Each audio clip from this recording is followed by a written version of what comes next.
গতকাল একেবারে BD office থেকে শুরু করে টাইমলাইন ধরে ধরে বুধবার কখন ঠিক কি ঘটেছিল, কিভাবে জমায়েত হয়েছিল, সমস্তটা খতিয়ে দেখছেন এনআইএ আধিকারিকরা। আজও বিডি অফিসে তারা গিয়েছেন। আমি সরাসরি বিডি অফিস থেকে আমাদের প্রতিনিধি সুকান্ত মুখোপাধ্যায় রয়েছেন।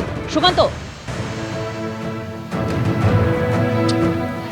দেখো, জানিয়ে রাখি যে আজকে এনআইএ তদন্তের দ্বিতীয় দিন এবং আজকে সকাল থেকে কিন্তু এনআইএ তদন্তকারীরা প্রথমে বিডি অফিসে যান এবং তারপর তাদের একটি টিম তারা মোথাবাড়ি থানাতে যান এবং আরও একটি টিম ডিভাইড হয়ে ভাগ হয়ে তারা কিন্তু মালদা এসপির অফিসে এসেছে। আমি এই মুহূর্তে মালদা এসপি অফিসে রয়েছে। আমি ঠিক পিছনে যে ছবি এই মুহূর্তে ক্যামেরা শ্যামল জানা দেখাচ্ছেন যে প্রায় 1.5 ঘন্টার ওপরে সুপারিনটেন্ডেন্টের অফিসের এনআইএ আধিকারিকেরা এসেছেন এবং মূলত ঘটনার পর অর্থাৎ বুধবার দিনে দুটো ভাগে ভাগ করে তারা তদন্ত করছেন। এক হচ্ছে ঘটনা কি ঘটেছিল, কীভাবে জমায়েত হয়েছিল, এবং দ্বিতীয়ত হচ্ছে ঘটনা ঘটার সময় এবং ঘটনা ঘটার পরে সেই সময় জেলা পুলিশের কি ভূমিকা ছিল।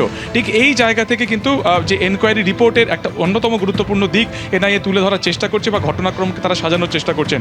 আমরা জানি যে এসপির নেতৃত্বে বুধবার দিনকে রাত্রির 11টার কিছু পরে এই 7 জন বিচার বিভাগীয় আধিকারিককে উদ্ধারের জন্য কেন্দ্রীয় বাহিনী নিয়ে অনুপম সিং, যিনি জেলার এসপি, তিনি গিয়েছিলেন এবং তিনি যাওয়ার পরে তাদেরকে বের করে নিয়ে আসার সময় কিন্তু আমলিতলার কাছে তাদের গাড়ি ফের অ্যাটাক হয়। ঠিক এই জায়গা থেকে তদন্তকারীরা বা এনআইএর তরফে তারা যাতে জানার চেষ্টা করছেন যে পুলিশের কাছে এই জমায়েতের খবর কখন এসেছিল, সেই জমায়েতের খবর পাওয়ার পরে কি অ্যাকশন নেওয়া হয়েছিল এবং কেনই বা বিকেল 5টার সময় যখন এই আধিকারিকদেরকে আটকানো হলো তারপরে এতটা সময় প্রায় 6 ঘন্টা পেরিয়ে গিয়ে 11টা নাগাদ কেন কেন্দ্রীয় বাহিনী নিয়ে এসপি গিয়েছিলেন ঘটনাস্থলে, অর্থাৎ এই মাঝখানের সময়টাতে কেন ডিলে হয়েছিল বা বিলম্ব হয়েছিল, সেই যে লুজ পয়েন্ট রয়েছে সেটাকে তারা জোড়ার চেষ্টা করছেন। আমরা জানি যে ইলেকশন কমিশনের তরফে দুটি বিষয়তে জোর দেওয়া হয়েছে, এক এনকোয়ারি এবং দ্বিতীয় হচ্ছে ইনভেস্টিগেশন।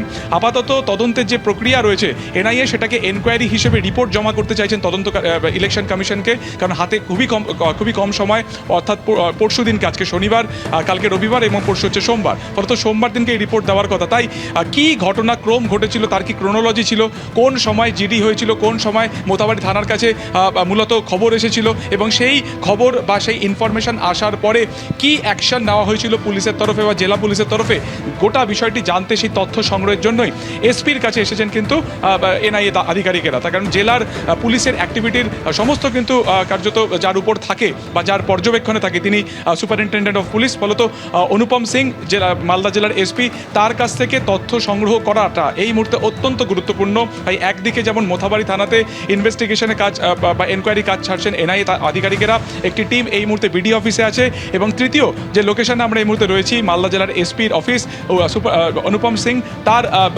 যে অফিস রয়েছে সেই অফিসে কিন্তু এই মুহূর্তে এনআইএ আধিকারিকেরা রয়েছেন এবং যেটা তোমাকে বললাম প্রায় 1.5 ঘন্টারও বেশি সময় তারা তার কাছ থেকে তথ্য সংগ্রহ করছেন এবং এগুলো সমস্ত কিছুই তারা লিপিবদ্ধ করছেন তাদের এনকোয়ারি রিপোর্টে এবং যা সাবমিট করা হবে আগামী সোমবার 6 এপ্রিল।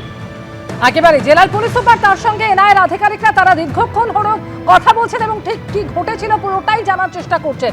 গত বুধবার যখন এই ঘটনা ঘটে, অর্থাৎ বিডিও অফিসের 7 জন জুডিশিয়াল অফিসার তারা ঘন্টার পর ঘন্টা আটকে ছিলেন এবং এরপরে একেবারে মধ্যরাতে পুলিশ সুপার সেখানে বিশাল ফোর্স দিয়ে পৌঁছয় এবং কোনো মতে তাদেরকে উদ্ধার করে নিয়ে আসা হয়। ঠিক কি ঘটেছিল সেদিন দেখুন। He has suffered accident due to the hurdles of bamboos and the hurdles and the bricks. We are traveling alone. Car suffered accident. Please communicate it to register, sir. We are attacked. We are attacked by bricks. High Court, take care of my children. Take care of my children if something happens to me. My car was attacked. All our cars were attacked with bricks and bamboos. They should not have allowed us to leave. They should not have allowed us to leave. जो दाঁড়িয়ে যায় তাহলে আমরা সবাই মরে যাই। এখানে bomb মেরেছিল।